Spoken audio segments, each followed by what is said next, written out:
Welcome. For centuries, the world has looked on in wonder as the Catholic Church, a beacon of faith for millions, undertakes the sacred duty of selecting a new leader. This sacred duty is a process shrouded in tradition, ritual, and an almost palpable air of secrecy. We are about to journey into the very heart of this process, to witness an event rarely seen by human eyes, the papal conclave. Our destination is Vatican City, a place steeped in history and religious significance. Here, within the hallowed walls of the Sistine Chapel, a select group of individuals will gather to carry out this solemn task. Their purpose to choose the successor to St. Peter, the rock upon which the church was built. The process is known as the conclave, a Latin term that aptly translates to "with a key." It is a fitting name, for the doors of the Sistine Chapel will be locked, sealing those within from the outside world until their sacred duty is complete. The papacy, a beacon of leadership and spiritual guidance for over 1 billion souls, is not a position easily vacated. It is only upon the death, or in the rare instance of resignation, of a reigning pope that the gears of this ancient process are set in motion. The weight of history, the hopes of the faithful, all rest upon this singular event. The passing of a pope, often referred to as the sede vacante, or vacant seat, triggers a period of mourning and reflection throughout the Catholic world. Yet, amidst the grief, preparations for the conclave begin. Guided by centuries of tradition and canon law, the legal code of the Church.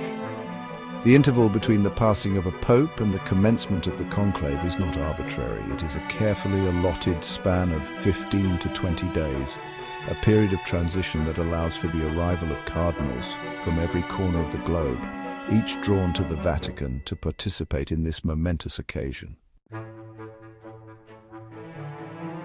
Now, within the grand halls of the Vatican, a select gathering assembles.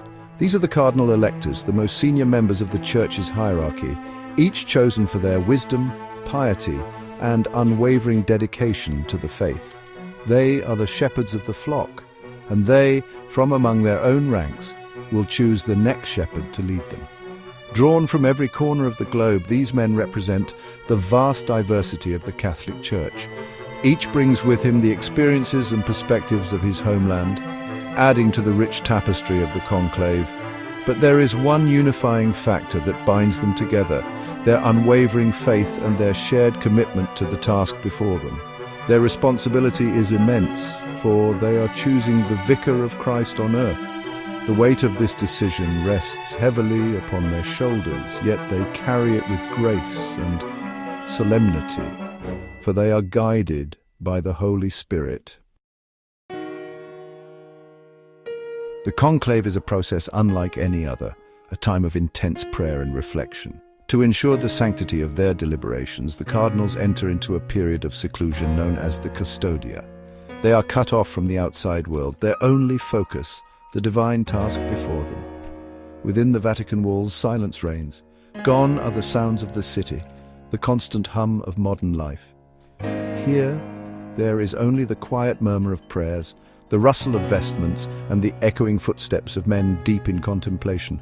The outside world fades away as the cardinals dedicate themselves fully to their solemn duty. This separation is not merely symbolic, it is a necessary measure to protect the integrity of the conclave. No outside influences, no political pressures are permitted to penetrate the veil of secrecy that surrounds the process. 4 times a day, the cardinal electors gather within the Sistine Chapel, their eyes drawn upwards to Michelangelo's breathtaking frescoes, silent witnesses to this sacred event. In their hands, they hold the ballots, simple slips of paper upon which they will inscribe the name of their chosen candidate. The act of voting is one of profound solemnity. Each cardinal, guided by his conscience and the promptings of the Holy Spirit, carefully writes the name of his choice on the ballot, before carefully folding it, whispering a silent prayer. It is a moment of intense personal reflection, a communion between man and God. As each ballot is cast, it is carefully counted, the tension in the room building with each passing moment. A 2/3 majority is required for election, a testament to the gravity of the decision. The ballots are burned after each round, the smoke rising from the chimney of the Sistine Chapel a visible sign to the waiting world. And then, after days of prayer and deliberation, a moment of profound significance. A hush falls over the assembled cardinals as the required number of votes is reached. A new pope has been chosen, the successor to St. Peter, the rock upon which the church was built. The dean of the College of Cardinals, his voice trembling with emotion, approaches the chosen one and asks the momentous question, "Do you accept your election as Supreme Pontiff?" Upon receiving an affirmative answer, a collective gasp, a sigh of relief and anticipation sweeps across the Sistine Chapel. The weight of the world, it seems, has lifted. The long wait is over. The new pope, his face etched with a mixture of humility and resolve, chooses his papal name, a name that will forever be etched in the annals of history. News of the election spreads like wildfire through the streets of Rome, then across the globe, carried on the wings of modern technology.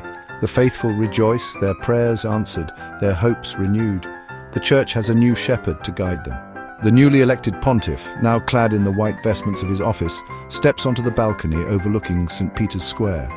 A sea of faces stretches before him, their eyes filled with a mixture of awe, expectation, and joy.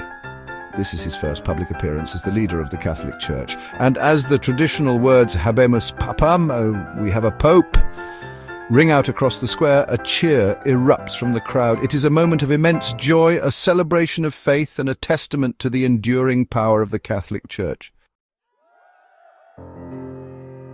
Thank you for watching our guide on the conclave process. This ancient ritual, a testament to the enduring power of faith and tradition, offers a glimpse into the heart of one of the world's oldest and most influential institutions. The selection of a new pope is not simply an event for Catholics, it is an event of global significance. The decisions made by the new pope will have far-reaching consequences, shaping the moral and spiritual landscape for years to come. As we leave the grandeur of the Vatican behind, we are left with a sense of awe at the weight of history and the profound responsibility placed upon the shoulders of one man. Don't forget to like, share, and subscribe for more informative content.